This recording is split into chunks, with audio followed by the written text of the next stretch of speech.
কিভাবে আমরা মেইনলি আমাদের হোস্ট ওয়েবসাইট ক্লায়েন্ট এরিয়া থেকে অনলাইনে পেমেন্ট করব। তো অনেকেই হয়তো অর্ডার করে রাখেন কিন্তু ইনভয়েসের পেমেন্ট করেন না। দেখা যাচ্ছে যে চিন্তা করেন যে পরে পেমেন্ট করব, অথবা অনেকের রিনিউয়ালের ক্ষেত্রে যেটা হয়, রিনিউয়ালের ক্ষেত্রে আমাদের 1 বছর মেয়াদ শেষ হওয়ার 15 দিন আগে আপনার কাছে একটা নতুন ইনভয়েসের মেইল যায় যে আপনার ইনভয়েসটা ক্রিয়েট হয়েছে, আপনি পেমেন্ট করেন, না হলে আপনারটা রিনিউ হবে না। তো তখন আপনার কিভাবে আপনি পেমেন্ট করবেন, কোথায় আপনি ইনভয়েসটা পাবেন সেটা আমি দেখাবো, এবং কিভাবে অনলাইনে পেমেন্টটা অটোমেটিক্যালি করতে পারবেন। তো প্রথমে আপনাকে যেটা করতে হবে, hostwebsite.com এ ঢুকে আমাদের এই যে অ্যাকাউন্ট সেকশন থেকে লগ ইন করে ফেলবেন। অ্যাকাউন্ট সেকশন থেকে লগ ইন করার পর এখানে দেখবেন অনেক অপশন আছে। টু সার্ভিসেস, ওয়ান ডোমেইন, এগুলো আপনার হোস্টিং, আর এটা হলো ডোমেইন, আর এটা হলো আপনার ইনভয়েস। তো এখানে দেখবেন বিলিং অপশন আছে, ওখানে আপনার মাই ইনভয়েসেস অপশন আছে। তো আপনার যেহেতু কাজ এখানে পেমেন্ট করা, তো আপনি ইনভয়েসেসে যাবেন, যে ওয়ান ইনভয়েস এখানে ক্লিক করবেন। তো আপনার যদি কোনো পেমেন্ট করার দরকার হয়, দেখা যাচ্ছে যে 1 বছর শেষ আপনার হোস্টিং এ, 15 দিন আগে আমাদের এখান থেকে অটো একটা ইনভয়েস ক্রিয়েট হবে এবং আপনার কাছে মেইল যাবে এবং মেসেজও যাবে মোবাইলে। তো সেভাবে আপনি এখানে লগ ইন করে ইনভয়েসটা চেক করবেন যে ইনভয়েসটা কি ক্রিয়েট হয়েছে, আমি একটু দেখি। তো আপনার যত টাকা রিনিউয়াল, সে তত টাকা ইনভয়েসে ক্রিয়েট হবে, এটা auto system. On one invoice মানে ইনভয়েসে ক্লিক করবেন, যদি আপনার কোনো পেমেন্ট বাকি থাকে এখানে অবশ্যই লেখা থাকবে 1 2, যতগুলো পেমেন্ট বাকি থাকে সবগুলো লেখা থাকে। দেখেন এখানে একটা ইনভয়েস অলরেডি আছে, সবগুলো পে করা। একটা উপরে একটা আছে 15 টাকা, এটা পে করা না। তো ধরলেন এই ইনভয়েসটি আপনার জেনারেট হয়েছে। আপনি ইনভয়েস ডিটেলস দেখতে প্রথমে আপনি ইনভয়েসটাতে ক্লিক করবেন, যে কোনো জায়গায় ক্লিক করলে হবে। তারপর আপনি ডিটেলস দেখতে পারবেন যে আপনার কোন হোস্টিং বা কোন ডোমেইনের জন্য ইনভয়েসটা ক্রিয়েট করা হয়েছে, এবং সেটা রিনিউয়াল কোন মাস থেকে কোন মাস পর্যন্ত, বা কোন বছর থেকে কোন বছর পর্যন্ত। তো এটা হলো আপনার ইনভয়েস ডাটা। তো আপনি যখন নতুন অর্ডার করবেন, নতুন অর্ডার করলেও অর্ডার কমপ্লিট করার পরে আপনাকে এরকম একটা ইনভয়েস পেজে নিয়ে যাবে। ঠিক আছে? তো এই ইনভয়েস পেজে আপনি এভাবেও যেতে পারেন, তখন তো আপনাকে ডাইরেক্ট নিয়ে যাবে, তখন আপনি এই সিস্টেমে পেমেন্ট করে দিতে পারেন, কোনো সমস্যা নেই।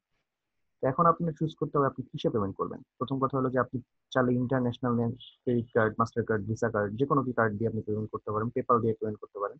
তো সেক্ষেত্রে আপনার প্রথম অপশন চুজ করতে হবে, এটা অবশ্যই ইন্টারন্যাশনাল পেমেন্টের ক্ষেত্রে। বাংলাদেশি কোনো ব্যাংক এখানে, ব্যাংকের কোনো কার্ড এই জায়গায় আপনি ইউজ করতে পারবেন না। বাংলাদেশি কোনো ব্যাংকের যদি কার্ড ইউজ করতে চান, ভিসা কার্ড, মাস্টার কার্ড, তারপর হলো সিটি ম্যাক্স অথবা নেক্সাস কার্ড, যে কোনো ধরনের কার্ড, তাহলে তারপর মোবাইল ব্যাংকিং গুলো রকেট, বিকাশ, অথবা আপনার ইউক্যাশ, এবং বাকি যে এছাড়া আছে হলো আপনার সিটি ব্যাংক মোবাইল ব্যাংক, মানে সিটি টাচ মোবাইল ব্যাংকিং, তারপরে হলো ব্র্যাক ব্যাংক মোবাইল ব্যাংকিং, এই অপশনটা হলে আপনি চুজ করতে হবে, 3 নাম্বার অপশনটা, local Visa master card, SSL কমার্সের যে গেটওয়েটা।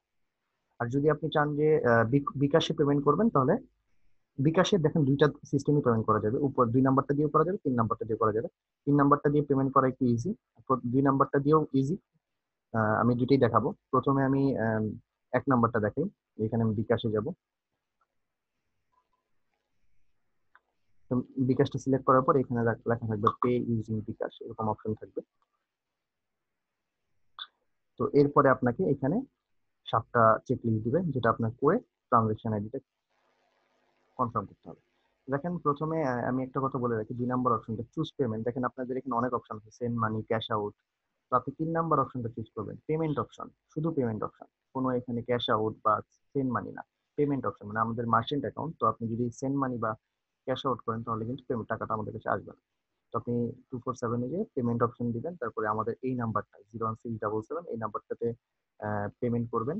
পেমেন্ট করার সময় এখানে দেখেন 3 নাম্বার অপশনে বলা আছে 16 টাকা। তো দেখেন আপনার ইনভয়েসের অ্যামাউন্ট আর এই অ্যামাউন্টটা কিন্তু সেম হবে না, দেখা যাচ্ছে এটা চার্জ সহ ক্যালকুলেট হবে, যেমন 15 টাকা ছিল, এটা 1 টাকা চার্জ হিসেবে করে এটা 16 টাকা ক্যালকুলেট হয়েছে।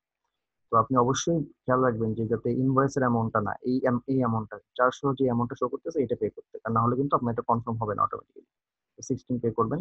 তারপরে এখানে আপনার দেখবেন, তারপর রেফারেন্স অপশন আসবে, মাস্ট এই যে আপনার যে ইনভয়েস নাম্বারটা, মানে এখানে বলা থাকবে 5281, আপনি ইনভয়েস নাম্বারটা অবশ্যই রেফারেন্স নাম্বার হিসেবে দিবেন। তারপরে আপনাকে কাউন্টার বলা হবে, কাউন্টারে অবশ্যই 0 দিবেন বা 1ও দিতে পারেন, কাউন্টারের ব্যাপারটা নিয়ে কোনো প্রবলেম নেই, 0 দিয়ে দিবেন কাউন্টারে। তারপরে 3 নাম্বার দিবেন, পেমেন্ট হয়ে যাবে। তারপর আপনার কাছে যে বিকাশ থেকে মেসেজটা আসবে, সেই মেসেজে ট্রানজেকশন আইডিটা আসবে, সেই ট্রানজেকশন আইডিটা আপনি এটাকে কনফার্ম করবেন। তো একটা ব্যাপার এখানে কিন্তু মাথায় রাখবেন, দেখেন এখানে আমাদের একটা কনফিউশন হয় জিরো এবং ও নিয়ে। দেখেন জিরো এবং ও, ট্রানজেকশন আইডি সবসময় বড় হাতের হয়, তো এটা হলো জিরো, আর এটা হলো ও। দেখেন এটা এটা ও, আর এটা হলো জিরো। জিরোটা কিন্তু একটু চিকন, আর ওটা একটু মোটা। তো অনেকে করে কি জিরো, মানে জিরোটাকে ও ভেবে বারবার কনফার্মেশন দেয়, তো সেক্ষেত্রে সাবমিট হয় না। তো আপনার এটা তখনই কনফার্ম হবে না যখন আপনি এই যে এই অ্যামাউন্টটা সেম দিবেন না এবং ইনভয়েস নাম্বারটা রেফারেন্স হিসেবে দিবেন না। এই দুটো যদি ঠিকভাবে না দেন অথবা যদি জিরো দিয়ে ট্রাই করতে থাকেন তাহলে হবে না। আপনার এক্স্যাক্টলি সেম জিনিসটাকে কপি করে এই জায়গায় সাবমিট করতে হবে। যখন আপনি সাবমিট করবেন আপনাকে ইনভয়েসটা পেইড দেখাবে। এখন আমি দেখাই 3 নাম্বার অপশনটা। 3 নাম্বার অপশনটাতে আপনি যে বিকাশ, লোকাল, ভিসা, মাস্টার কার্ড, এখানে 3টা অপশন আপনার এখানে দেওয়া আছে। তো এই অপশনটা আপনি চুজ করবেন, bKash, local, Visa, master card, Amex card. তো এখানে এটা চুজ করার পরে আপনাকে দিতে হবে pay with credit and debit card. Pay with credit and debit card. এখন আপনাকে সবগুলো গেটওয়ে দেখাবে, আপনার যেটা পছন্দ সেটা আপনি দিবেন। যেমন এখানে ভিসা কার্ড দেখালে ভিসা কার্ডের পে নাও দিবেন সিলেক্ট করে। তাহলে আপনাকে ভিসা কার্ডের ডিটেলস দিতে বলবে, ভিসা কার্ডের ডিটেলস দিয়ে পে করে দিলে আপনার এটা পে হয়ে যাবে। মানে এখানে ভিসা কার্ডের এটা আমি আর দেখালাম না, এটা আপনারা ইজিলি পারবেন।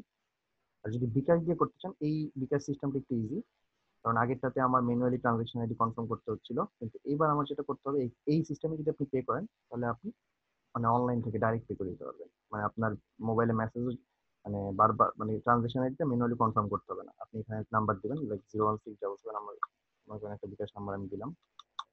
তো দেওয়ার পর আমার কাছে মেসেজ আসবে, তারপর আমার কাছে মেসেজ আসলো, আমি একটা ভেরিফিকেশন কোড আসবে, ভেরিফিকেশন কোডটা আমি দিব 952187। তারপর আমার পিন নাম্বারটা দিয়ে দিব এবং কনফার্ম করে দিব এবং আমার ইনভয়েসটা অটোমেটিক্যালি পেইড হয়ে যাবে। মানে এই ক্ষেত্রে আমার ট্রানজাকশন আইডি কনফার্ম করার কোনো ঝামেলা নেই, টোটালি বিকাশ আমাদেরকে সিস্টেমটা করে দিবে। এখন দেখবেন আপনাকে আপনার বিকাশ থেকে 15 টাকা কেটে নিবে, আমারটাও কেটে নিচ্ছে। কেটে নিয়ে আমাকে বলে দিবে আপনার ইনভয়েসটা পেইড। আমার ইনভয়েসটা অলরেডি পে হয়ে গেছে। আমি ইনভয়েসটা এটা যে ইনভয়েসটা ছিল সেই ইনভয়েসের যদি আমি বিলিং ইনভয়েসে যাই তাহলে দেখবো এটা পেইড। তো এই সিস্টেমে আপনি ইনভয়েসটা মানে এখন দেখবেন যে আপনার হোস্ট ওয়েবসাইট ক্লায়েন্ট এরিয়াতে যদি যান, ড্যাশবোর্ডে যদি যান, তাহলে এখানে আর কোনো ইনভয়েস বাকি নেই, সবগুলো পে হয়ে গেছে। তো এইভাবে আপনি আমাদের এখান থেকে ইনভয়েসটা পে করতে পারেন।